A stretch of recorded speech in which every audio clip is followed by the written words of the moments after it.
Hello, I'm Ollie and this is Criminolly, where I talk about crime, pulp, horror, that kind of thing. Today, a bit of everything, I guess. I'm going to give an update on my 100 book challenge.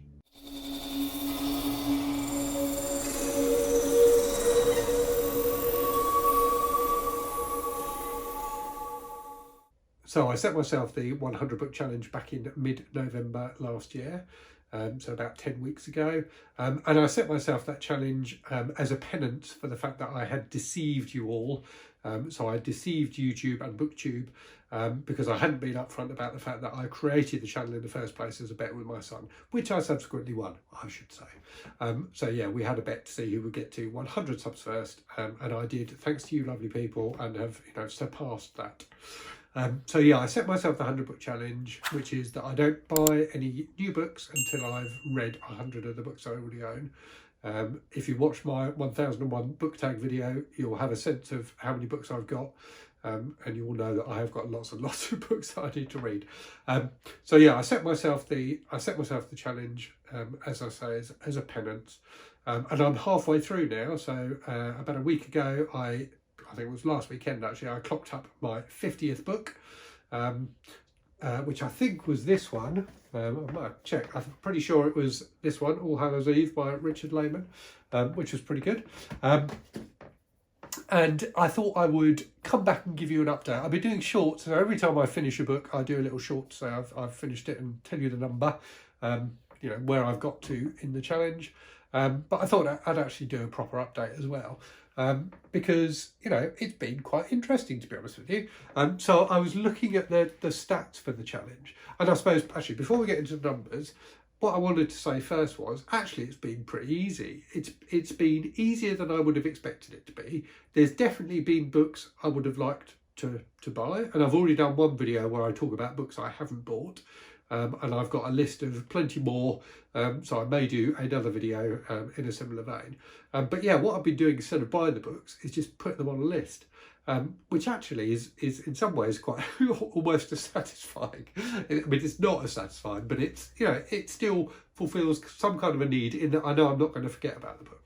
And we will see when I get to beyond 100 books whether or not I go on a massive splurge and buy loads of stuff, or whether I don't. And I'm tending to think that I probably won't. There's definitely a few things I'll buy, but I don't think I'm going to go absolutely crazy. So yeah, I've been keeping a list of things that I would have bought, but actually it's been quite easy to not buy them. And also, probably more importantly, it's been really enjoyable in terms of there are some books I read that I probably would not ever have got around to otherwise, or may not ever have got around to. I suppose I can't give an absolute guarantee. So yeah, it's been rewarding and less difficult than I expected. So that's the kind of hearts and minds side of it, if you like. That's how it's felt in terms of stats. So as I say, I've read 50 books. The breakdown of those by genre is 8 crime, 17 pulp, and obviously pulp, I'm coming around to the idea that pulp isn't really a genre, it's more a state of mind, isn't it?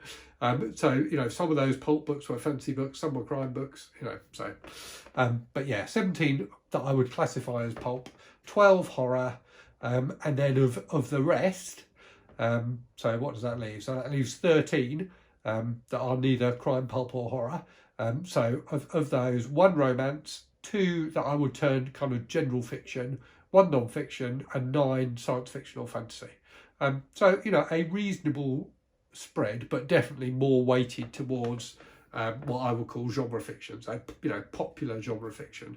General fiction, I do read, but I tend to enjoy genre fiction more. I like the I like the playfulness that authors can have within a genre, where they stick to the rules of the genre but flex them. So in terms of those, in terms of favourites amongst those genres, then, so crime was the one where I think I've had the best reads, if you like. So as I say, I've read 8 crime books, but I think at least 4 of those were really, really good. So those 4 were Get Carter by Ted Lewis, which was fantastic. Dead City by Shane Stevens, which was incredibly grim and depressing, but brilliant. The Talented Mr. Ripley by Patricia Highsmith, which was also fantastic, and The Heretic by Liam McIlvanney, which was very, very good. And I think I've done videos on all of those apart from The Talented Mr. Ripley. Pulp, so Pulp, the biggest by volume, so 17 Pulp books read, and those have been, less good. So there was at least one Edge book that I really liked, but I think my pick of the bunch was Nightmare in New York, the Executioner novel, which was just brilliantly executed, a great revenge tale, and very entertaining. I suppose it does beg the question, why have I read 17 Pulp books if I only really, really enjoyed one of them?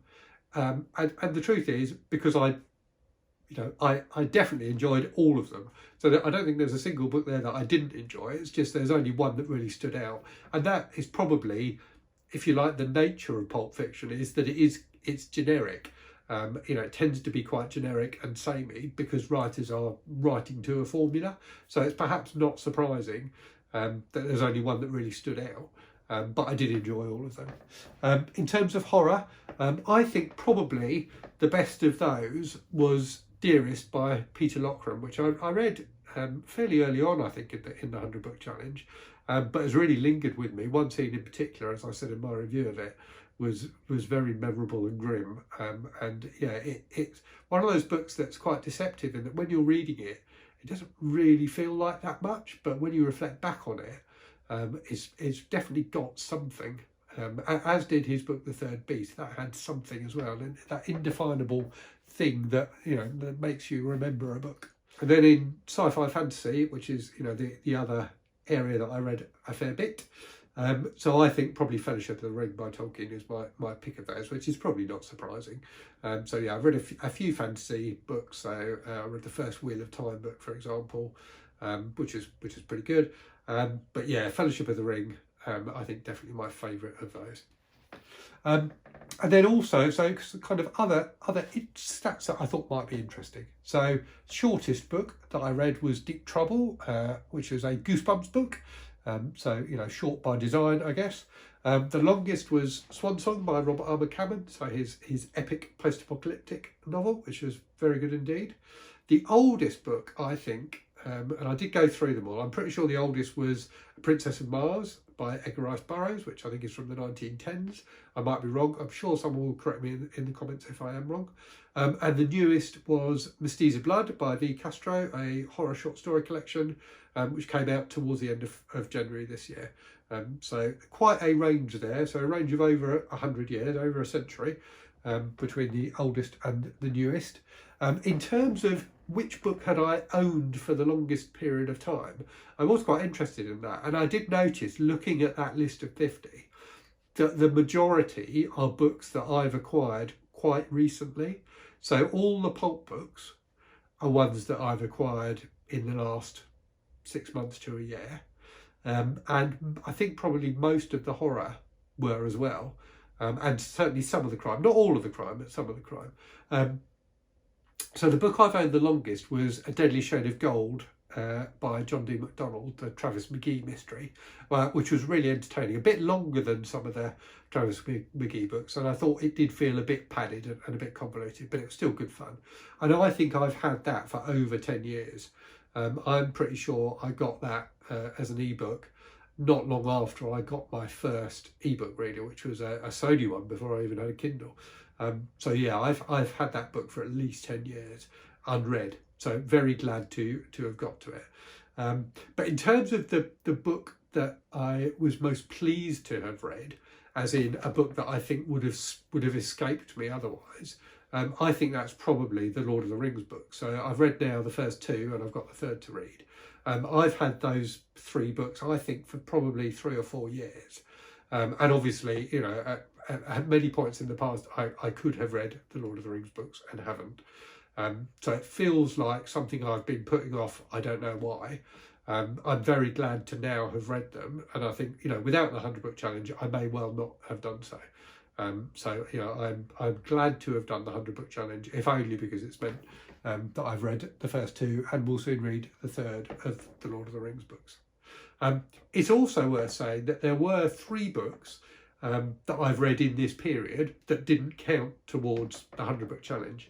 So I did say when I started the challenge that anything that I had been, that I was gifted would not count, and also any books that I was reading for the main book club that I'm part of, that I said I would get those from the library rather than buying them, and that those wouldn't count as well. So out of those categories, so Bring the Jubilee by Ward Moore, my dad lent to me and was very, very keen that I should read, so I read that, and that does not count towards the challenge. And On Earth We're Briefly Gorgeous by Ocean Vuong, I got from my local library, and read for, as I say, the main book club I'm part of, and that was very good as well. So enjoyed both of those, but they do not count towards the 50. There's also one other book, so Milkman by Anna Burns, which I've been listening to as an audiobook since 2019. So I used to, in pre-pandemic life, used to listen to audiobooks when I was walking to the station, and had started listening to Milkman and was really enjoying it. So if you don't know, it's a book set in the 70s in Northern Ireland, about a young woman and the community she lives in, really. And there's a bit more to it than that, but that's essentially it. It's a beautifully written book and works brilliantly as an audiobook because there's a real kind of lyricism to the language. So it, as a spoken experience rather than a reading experience, it works beautifully. And the narrator, whose name escapes me now, is really, really good as well. So yeah, I've been listening to that since before the pandemic, and finally finished it. I think in January. It may have been December, but yeah, I've finished that as well now. But because I started that, before BookTube was even a glimmer in my eye, I decided I wouldn't count that towards the 100 book challenge. That only seemed fair. So yeah, I just thought I'd come on and give a bit of an update. I'm still very much enjoying the challenge. I've got plenty of books still to read. And as I say, a list of things that I may or may not buy when I finish it. But yeah, for me, so far, it's been a really positive experience. I'm definitely enjoying it. It's definitely opened me up to reading things that I bought years ago thinking I might read them one day and then never got to. So it's given me, I suppose, a lot of one days to read books I already own. And I would encourage people, as I've done in the past, to, I think we tend so much to focus on the new, and on buying new things and reading books that are newer. I think it's important sometimes to look at your existing stockpile, should we say, before buying new things, and see if actually there's something in there that would satisfy the same craving. And also to read, to try and read some older books as well, not just the latest shiny new thing that the publishers are pushing. As always, let me know if you found that interesting. If you're doing the 100 book challenge, let me know how you're getting on in the comments. I've hopefully have been watching your video updates on it, but if I've missed anybody's, do shout and I will catch up on those. But yeah, I hope you're safe and well, and I will speak to you again very soon. Cheerio.